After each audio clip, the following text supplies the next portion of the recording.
Graça e paz, querido, da parte do nosso Deus. Nós queremos desejar a todos que a graça do nosso Senhor possa te acompanhar nesse dia, que nós possamos ter uma aula abençoada e que hoje seja o dia da nossa vitória, através do sangue do Cordeiro, do Todo-Poderoso, daquele que é digno de toda a honra e de toda a glória. Que Deus te abençoe. Hoje nós vamos estar com a nossa lição de número 6. Lição de número 6, nós vamos estar falando sobre um assunto muito interessante, que é a igreja sobre disciplina. É interessante porque é um assunto que é recorrente dentro da casa do Senhor, porém pouco tocado, pouco tratado, pouco ensinado. E os crentes dos dias de hoje, aqueles que são da geração antropocêntrica, da geração que tudo se concentra em si mesmo, tem dificuldade em conviver com a disciplina. Então essa lição hoje vai estar tratando desse assunto, usando como texto básico Atos capítulo 4, versículo 32 e 33 e Atos capítulo 5, verso 1 ao verso 11. Está aqui embaixo na nossa descrição do vídeo, você esteja conferindo aí os tópicos que nós vamos estar tratando nessa aula. Vamos estar orando em nome de Jesus? Deus, nós te louvamos, te agradecemos por esse dia. Muito obrigado pela tua palavra que será ministrada. Graças te dou porque ela fala conosco, Pai, de todas as formas, de todas as maneiras, mas a essência é única. O Senhor deseja, meu Pai amado, que sejamos salvos através do sangue do Cordeiro, e por isso nós queremos te exaltar pela vida de cada irmão, de cada aluno. Abençoa a igreja do Nazareno, Pai, aqui na comunidade em São Pedro da Aldeia. Toma nas tuas mãos, Pai, nossos irmãos espalhados por todos os cantos do mundo, independente de denominação. Derrama a tua graça, a tua bondade sobre aqueles que se encontram, Pai, desviados do teu caminho, principalmente, Pai, se foi por conta de uma disciplina, ou que eles possam retornar ao caminho, Pai, onde se encontra, Pai, a nossa salvação. Nós pedimos a tua direção, perdão dos nossos pecados, e a tua graça possa nos ajudar a compreender a tua palavra em nome de Jesus. Amém. Então, se você puder, compartilhe esse vídeo. Aí é importante. Às vezes muitas pessoas deixaram de congregar por compreender muito mal o significado, as razões e os objetivos de uma disciplina e por que ela existe. Então, o nosso texto básico, texto da lição nós já falamos, Atos capítulo 4, versículo 32 e 33 e Atos 5, do 1 ao 11. Eu vou estar lendo ambos, apenas Atos 5, do 1 ao 4, que eu vou estar lendo depois.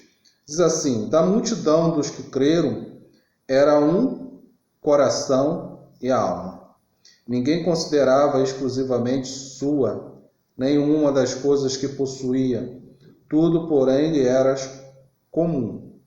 Com grande poder, os apóstolos davam testemunho da ressurreição do Senhor Jesus, e em todos eles havia abundantemente graça.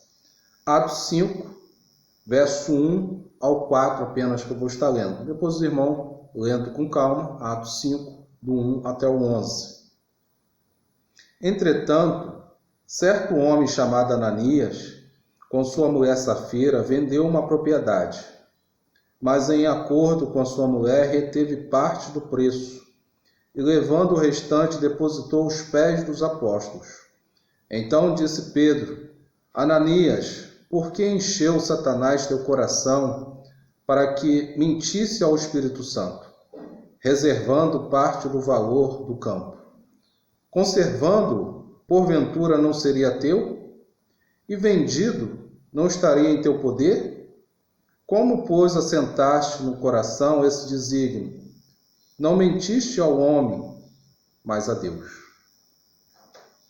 Então, aqui na nossa revista, o autor ele vai iniciar falando assim: a compaixão é uma das virtudes cristãs e um dos frutos do amor. Entre os membros do povo de Deus deve reinar a unidade e o altruísmo.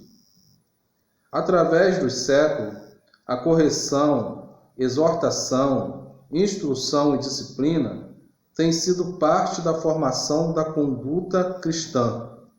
É impressionante a terna recomendação paulina para que um irmão que tenha cometido uma falta seja restaurado. O interesse do cristão não está em condenar alguém, mas de restaurar o que está caído. Na introdução vai falar assim: esta é uma história brutal e trágica. Duas pessoas boas estão mortas, destruídas pelo seu próprio egoísmo. Isto aconteceu durante os melhores dias que a igreja jamais conheceu. Este acontecimento na igreja primitiva lembra o que Acã fez durante a conquista de Canaã. Josué 7, 1-26 conta essa história. Mas talvez possamos aprender uma verdade vital dessa história, que nos afastará da atração das tentações e de tragicamente cair em pecado.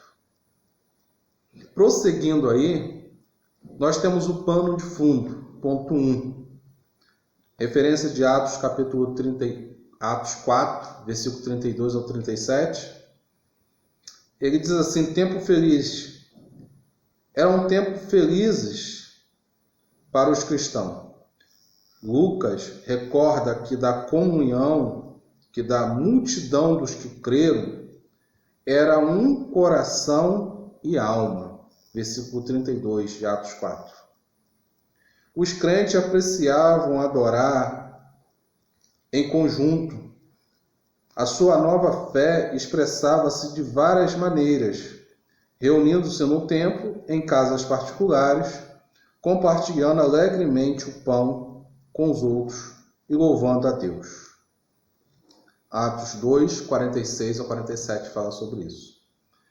Então, nessa história que nós vamos usar como pano de fundo, que é a história de Ananias e Safira, uma história bastante conhecida no seu termo geral, mas sem muito aprofundamento quando nós ouvimos alguém pregar sobre, é que nesta aula nós vamos tentar trazer algumas informações extra que vai nos servir de entendimento por qual razão isso aconteceu. E no finalzinho você vai entender, mas por qual razão essas coisas também não acontecem nos dias de hoje, na igreja contemporânea? Você vai compreender isso lá no finalzinho da nossa aula. Então fica aí assistindo, nos acompanhando, folheando a tua Bíblia, para você entender isso. Então nós precisamos entender que o poder da igreja está na comunhão, está na unidade do seu povo. Conforme nós vemos, eles eram um só de coração e alma, ou seja, de mente e espírito. Eles eram um só. Ninguém mudou de cor, nem todo mundo ficou rico, nem todo mundo ficou pobre.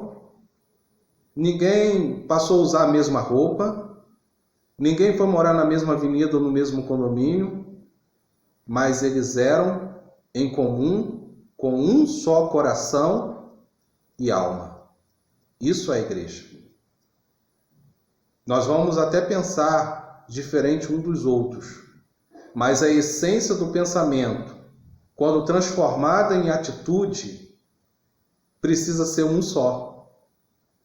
Atitude e comportamento que vai glorificar a Deus. A Ele toda a honra, toda a glória.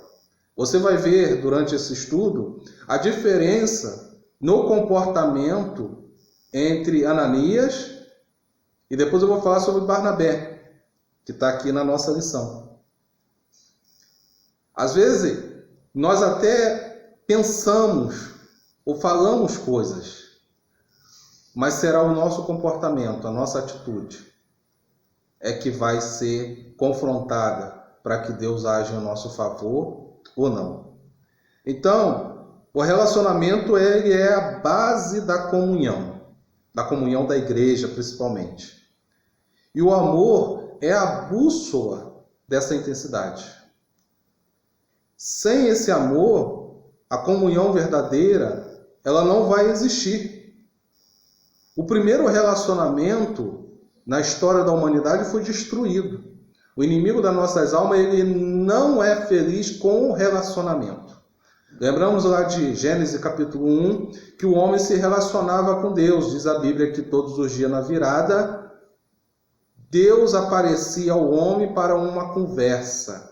Existia um relacionamento, existia uma intimidade. E esse relacionamento foi quebrado a partir do momento que o pecado entrou na vida do homem.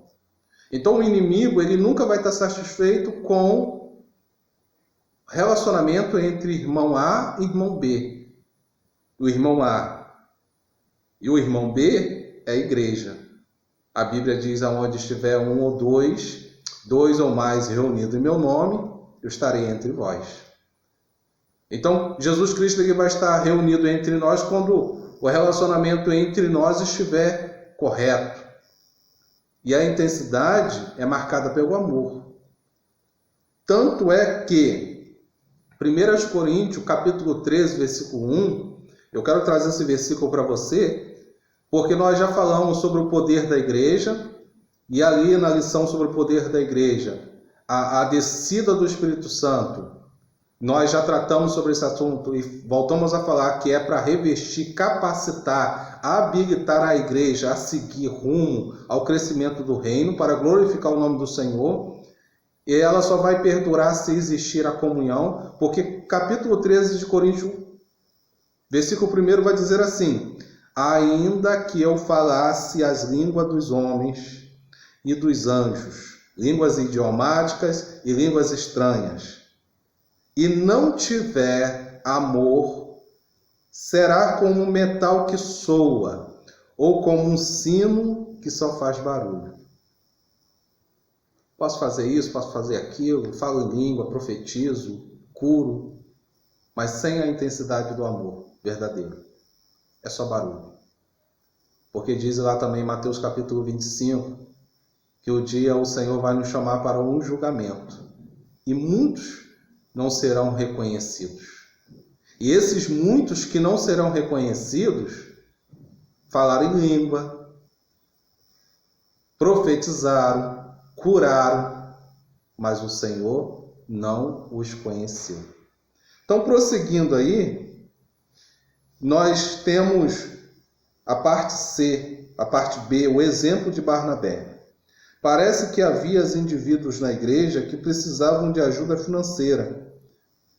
E entre estes, alguns judeus que chegaram para assistir à festa anual e que depois que se converteram ao cristianismo, estavam relutantes em deixar Jerusalém.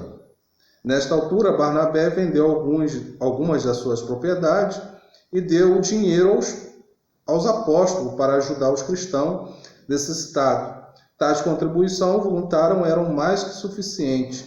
Lucas observa que não havia necessitados entre eles mais. Eu gostaria de destacar aqui a questão da organização da igreja, tá? E gostaria também de destacar a disposição do servo Barnabé em ter chegado até a igreja para contribuir. Isso é muito contemporâneo dos dias do século 21, porque a gente observa aqui que Barnabé vende a propriedade, mas não entrega diretamente aos necessitados. Entrega diretamente aos apóstolos, ou seja, à igreja, a liderança da igreja, para que esses fizessem a organização e vissem a necessidade, o que era prioridade para fazer a coisa correta. Tanto é que Lucas registra no Atos capítulo 4, 34, que já não havia mais necessitado. Ou seja, as coisas foram resolvidas. Aquilo que chegaram até as suas mãos foram muito bem administrados. Nós louvamos a Deus pelas igrejas, a nossa denominação, a denominação local, que tem trabalhado na organização e na administração dos bens que têm chegado até as suas mãos, né? Seja através de oferta, seja através de dízimo. Isso é um motivo de você glorificar a Deus pela liderança que você possui. Então, Barnabé, ele faz esse ato voluntário, e na parte C que nós vamos ler, nós vamos observar a diferença entre o que Barnabé faz e o que Ananias e Safira pretendem fazer. Parecia que nenhum mal podia arruinar esse belo cenário. Mas o diabo ilude as pessoas muitas das vezes, de forma sorrateira, mesmo nos lugares mais atrativos ou sagrados. Pecado na igreja não seria possível. Nem os primeiros cristãos podiam antecipar a tragédia que estavam prestes a cair sobre esse jovem, essa jovem e feliz comunidade. Então a gente entende o quê? O templo não santifica ninguém. O templo é consagrado. Dentro do templo vivem pessoas que são santificadas. E quando as pessoas não estão santificadas, elas estão sujeitas ao pecado. E quando ocorre o pecado, fere a comunidade. Às vezes acaba a denominação, o nome da instituição, levando esse peso. Mas quem peca são as pessoas. Entenda isso. Porque são as pessoas que santificam, são as pessoas que buscam a Deus, são as pessoas que jejuam, são as pessoas que buscam a palavra, são as pessoas que tomam atitude. Então o fato de denominação A está com problema, está cheio de erro, mas quem está errando são as pessoas. Então, quando a gente fala que o pecado está na igreja, a igreja somos nós. O pecado está na pessoa. 2. Ananias, um mentiroso. Era uma contribuição voluntária. A história é breve. Ananias e sua esposa Safira venderam uma propriedade. Guardaram parte do dinheiro e deram o restante para ajudar os pobres. Ninguém os forçou a fazer essa doação. Os apóstolos não lhe sugeriram tal gesto. Nenhuma resolução foi decretada pela congregação pedindo donativo. E na realidade, Pedro reconheceu que Ananias tinha todo o direito de conservar o seu dinheiro se assim decidisse. Atos 5, 3, 4, vou ler aqui para os irmãos novamente, diz assim: Então perguntou Pedro: Ananias, como você permitiu que Satanás enchesse o seu coração a ponto de você mentir ao Espírito Santo e guardar para si uma parte do dinheiro que recebeu pela propriedade? Ela não lhe pertencia? E depois de vendida, o dinheiro não estava em seu poder? O que levou a pensar em fazer tal coisa? Você não mentiu aos homens, mas sim a Deus. Então observamos que Pedro chega a indagá-lo a respeito disso. Era a hora do arrependimento. Era a hora de reconhecer a presença do Espírito Santo na vida do homem de Deus. Era a hora de abrir a boca e clamar por misericórdia. Clamar por graça, por bondade da parte de Deus. Fui descoberto. Fui descoberto. De se humilhar, mas não. Não há uma retratação, não há uma palavra direcionada a uma retratação. Aí no ponto B, a duplicidade. Ananias ficou conhecido como o patrono dos mentirosos e dos guarda-livro. Caixa 2, né? Uma palavra bem conhecida entre nós no século 21.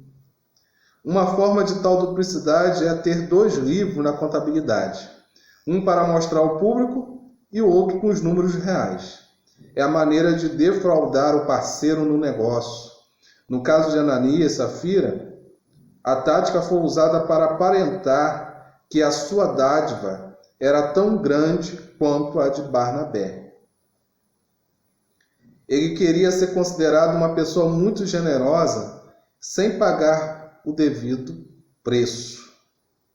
Os seguidores de Jesus devem ter um alto padrão ético de conduta.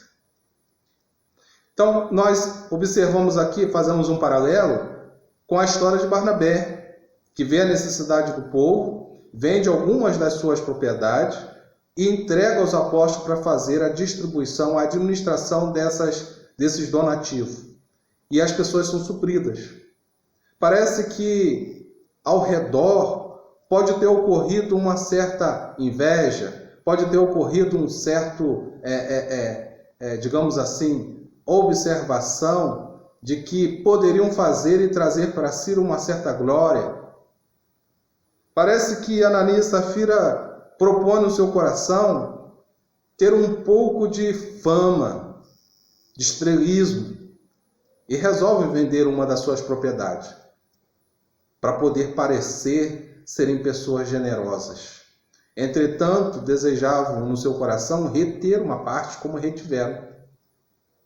E não quiseram pagar o preço de fazer aquilo que era correto. Eu sempre dou o exemplo lá de Lucas capítulo 18, da história do jovem rico, que faziam tantas coisas boas, mas quando Jesus disse para ele, vende o que tens e dá aos pobres, ele não quis vender.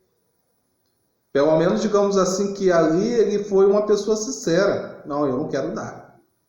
Aqui Ananias e Safira resolve fazer, mas guardar uma parte. Vou fazer, mas não vou dar tudo. Vou fazer de conta que estou dando tudo, mas não estou dando. Temos que pagar preço pelo sacrifício que nós ofertamos a Deus. Porque se nós não pagamos o preço nessa vida, queridos, pagaremos na próxima. Pagaremos na próxima. O amor não pode ser de fachada. Falamos no início da aula que o amor, ele é a bússola, ele é que marca a intensidade do relacionamento. Então, para amar é preciso pagar preço. Não existe amor sem preço. Tanto é que a Bíblia vai dizer em João capítulo 3, 16, que nós conhecemos muito bem, que Deus amou o mundo de tal maneira, ou seja, é uma coisa imensurável, não tem como medir esse amor de Deus. Mas ele, para provar isso, o que ele fez? Deu o seu único filho. O melhor, o que ele tinha de melhor.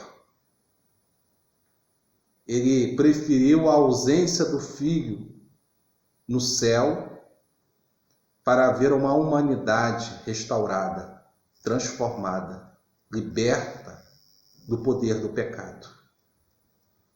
Essa foi a intensidade de Deus, ao ponto de dar o seu próprio filho. Então, quando nós falamos que vamos abençoar, que vamos doar, esse ato não pode ser um ato apenas na nossa atitude, sem que no nosso coração esteja vivendo essa atitude. Senão passa a ser uma obrigação. Senão passa a ser um ato involuntário, ao invés de ser voluntário. Eu faço porque a minha liderança está solicitando. Eu faço porque o meu pastor está pedindo. Eu faço porque se eu não fizer, as pessoas vão olhar para mim torto. O jovem rico prefiro dizer, não vou dar, eu vou embora. Estou triste, vou ficar triste, mas eu vou embora. Ananias e Safira resolveram fazer para parecer para os apóstolos que estavam fazendo, mas dentro do seu coração era mentira. Aqui o que eles queriam demonstrar como um amor era pura fachada, porque não queriam pagar o preço da doação, do sacrifício. Eu vou contar uma historinha para vocês, a história bíblica, de 2 Samuel, capítulo 24. Como que é importante pagarmos o preço quando nós falamos de amor. Conta lá a história lá de 2 Samuel, capítulo 24, a partir do versículo 18.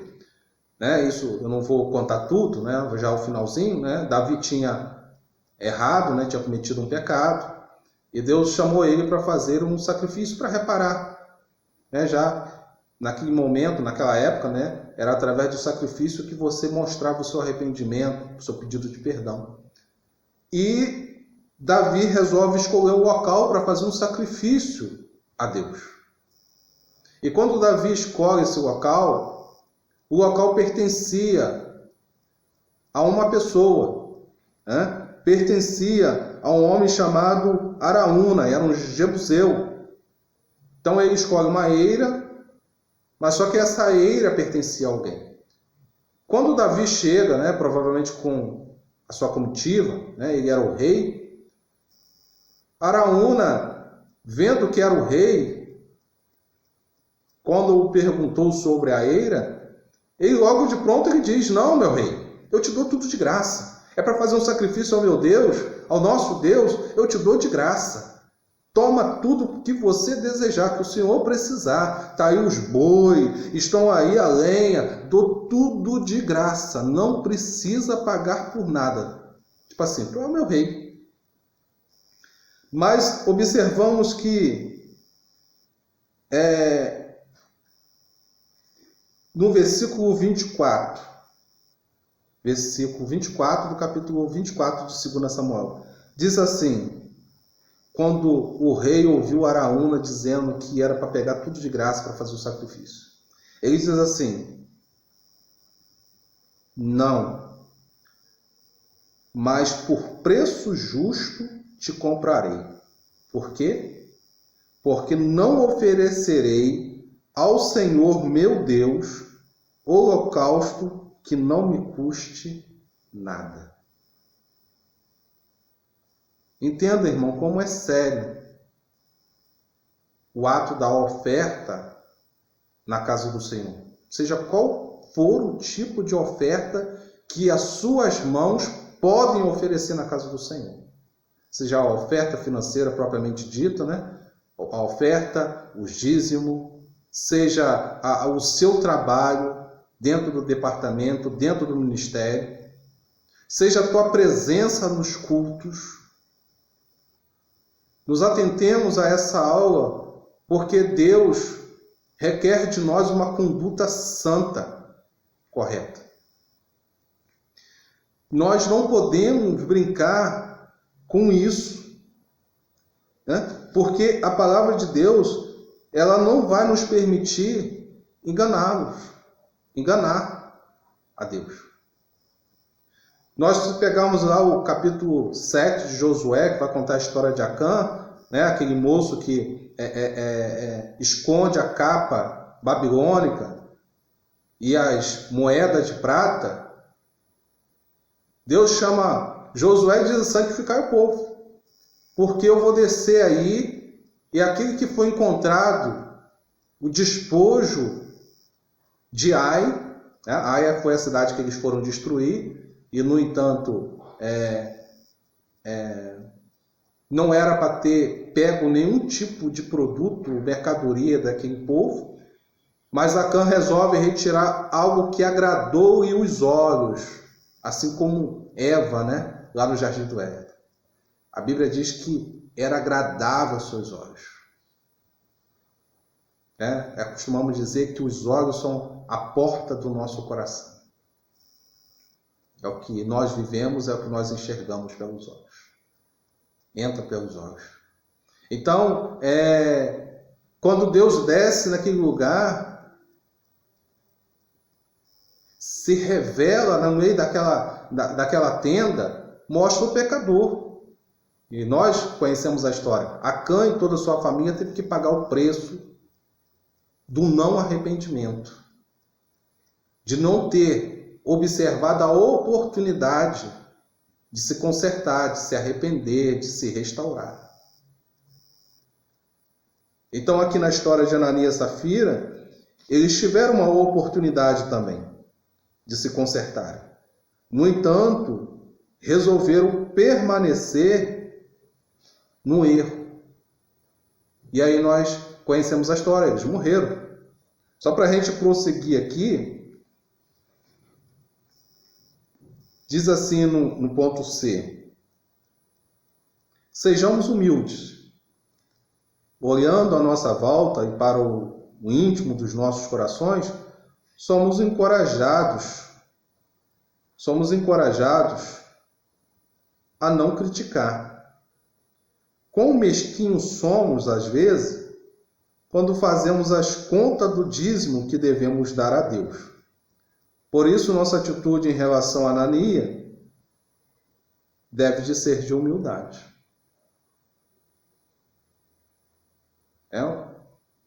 Malaquias capítulo 3, versículo 10, nos traz essa orientação e é de se preocupar, né? Como eu já disse aqui. Não importa qual é o tipo de oferta que nós entregamos ou levamos para a casa do Senhor, ela precisa estar acompanhada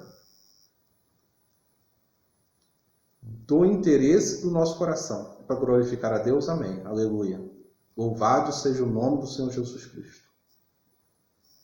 Mas se for para me glorificar a nós mesmos, nós vamos viver uma vida de erro, uma vida de pecado que vai nos levar à morte. Então, que nosso coração esteja sincero e que as nossas atitudes acompanhem essa sinceridade. Então, nós entregamos ao Senhor aquele que pode, aquele que é todo-poderoso. Letra D, mentira ao Espírito Santo. Podemos até pensar que o preço que Ananias teve que pagar por ter guardado parte do dinheiro e mentido foi muito elevado, porque ele tinha que morrer. Compreendamos ou não a razão, a Bíblia diz que foi porque Ananias mentiu ao Espírito Santo, verso 3 e 4. O pecado mata. Paulo diz em Romanos 6:23 que o salário do pecado é a morte, para Deus o pecado é assunto sério. Talvez você diga assim, na igreja contemporânea, igreja de hoje, século 21, no nosso meio, hoje ninguém morre. Como diz aí o mundo, aí Deus está morto. Hoje ninguém morre, quem está morto é Deus. Mas eu vou dizer para você, se cair alguém duro, morto, no meio da congregação, o que diríamos? Para a geração de incrédulos, daqueles que não acreditam mais sinceramente no poder de Deus no meio da igreja, na ação do Espírito Santo, no meio da igreja, aqueles que pensam que Deus era o mesmo só ontem, hoje não, diríamos que a pessoa caiu dura, morta, morreu, porque tinha problema de coração, porque estava com diabetes, até Covid-19.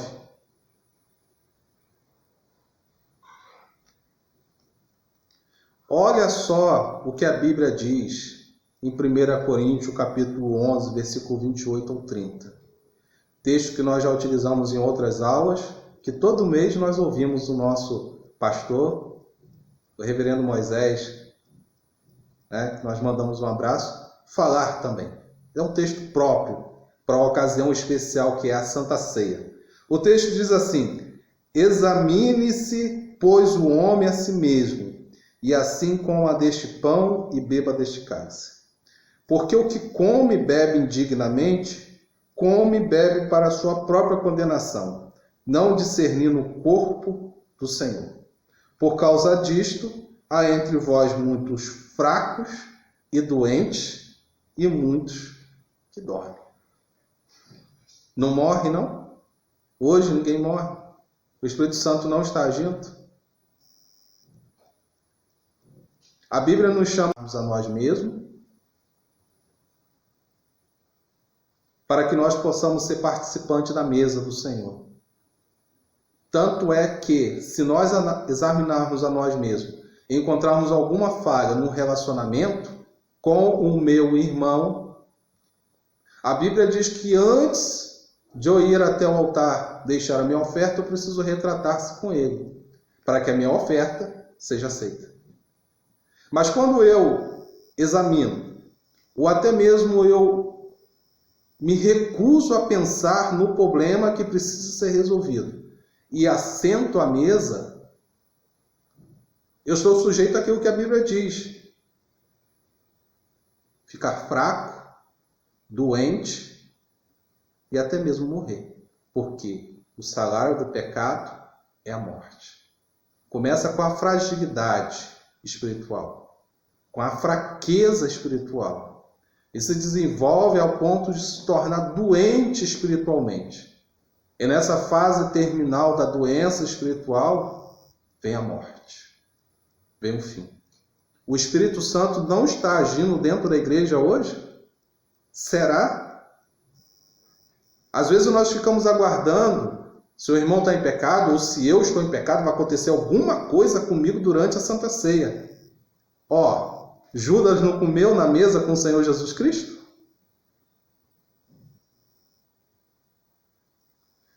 Queridos,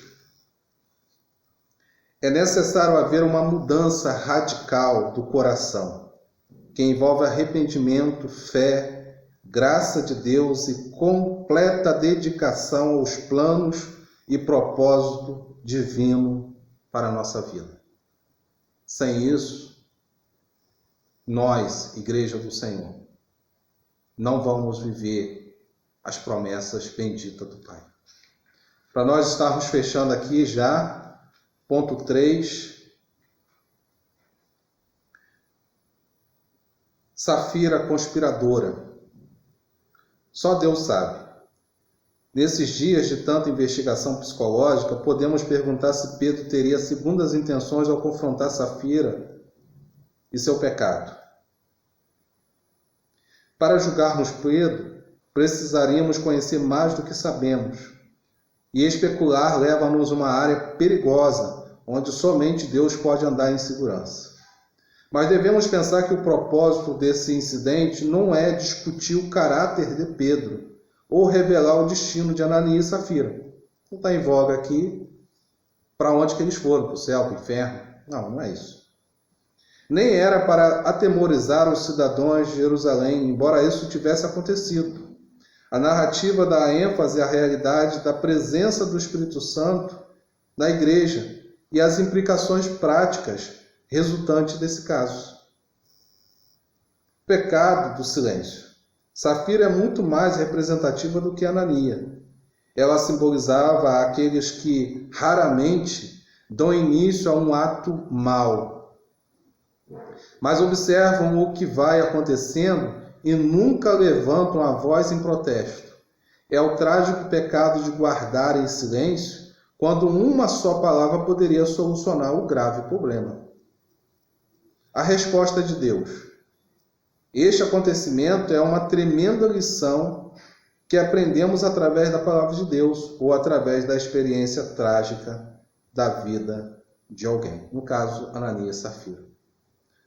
Omitir é pecado. A igreja do Senhor, ela se relaciona por conta da comunhão, da sinceridade. O apóstolo Paulo fala em uma das suas cartas que andai cada um em sinceridade com o seu próximo, falai a verdade. E mentir ao Espírito Santo é grave. E isso ficou como exemplo para os dias de hoje.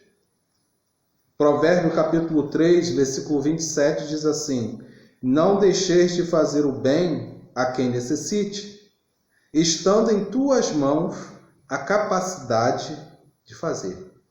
Tenhamos cuidado. Se eu posso fazer o correto, se eu posso fazer o certo, se eu posso oferecer ao Senhor o melhor, se eu posso dar ao Senhor o meu louvor, se eu posso dar ao Senhor as minhas pernas, se eu posso dar ao Senhor a minha inteligência, a minha mente, a minha vida, façamos. Tiago capítulo 4, versículo 17, vai mais além. Diz assim: aquele, pois, que sabe fazer o bem e não faz, comete pecado. E Romanos capítulo 3, versículo 23, nós já conhecemos. Qual é a consequência do pecado? A morte. Que Deus te abençoe. Que o Espírito Santo continue falando no seu coração. Que você possa ser a igreja, o adorador, que a palavra diz que o Senhor está procurando. Aquele que vai louvar no céu, mas exigindo de cada um de nós, de mim e de você, uma vida de santidade. Processo contínuo de mudança. E mudança que muitas das vezes precisam ser radicais. Enquanto o tempo passa, o inimigo está tomando posição. Que a nossa posição seja de glorificar a Deus com a nossa vida.